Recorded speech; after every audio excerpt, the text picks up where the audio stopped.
कि सोहेल अफरीदी साहब जो है वो वक्त पे बागे जना नहीं पहुंच सके। कई कारकुनों को गिरफ्तार किया गया पुलिस की जानिब से।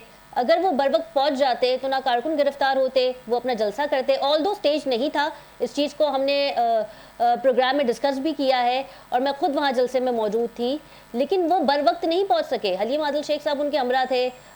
ऐसा लग रहा था कि जो ज़िले इंतजामिया है पाकिस्तान तहरीक इंसाफ की, वो मैनेज नहीं कर सकी।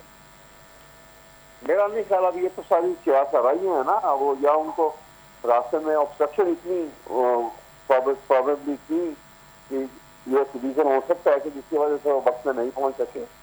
लेकिन ये तो इसके ऊपर मेरे ख्याल में इतना ज्यादा जो है वो सियासराइयों के ऊपर वक्त। चलिए फिर ये बता दें कि 9 मई के हवाले से पेशावर रेडियो पाकिस्तान की फोरेंसिक रिपोर्ट सामने आ गई है। अज़मा बुखारी साहिबा ये कह रही हैं कि सोहेल अफरीदी साहब जो है वो इसमें शामिल थे, तैमूर जगड़ा इसमें शामिल थे, कमरान मंगश थे और इस वीडियो में किसी भी किस्म की कोई एडिटिंग नहीं की गई है।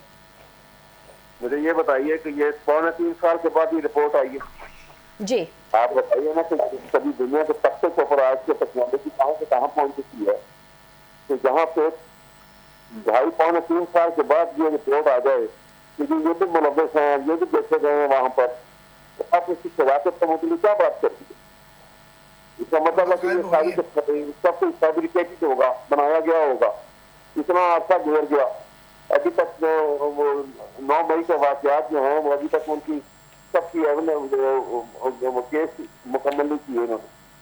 कई तो सजाएं सुना दी गई हैं और ऐसे से मेरे साथ तेज अंदाज में सुनाई गई हैं कि जिसकी कोई इंतहाई नहीं है कि वो इतना बड़ा मौत साहब, यानी उसमें फैसले में वो लिख रहे हैं जज साहब कि वो इतनी बड़ी जो खलकत थी, बहुत सारी दुनिया थी और बहुत सारे लोग थे, तो वहाँ पे पहचाना तो नहीं जा सकता था। एविडेंस तो ये कह रही है कि वो सबको पहचाना नहीं जा सकता था। भाई फिर आप कैसे दे रहे हो?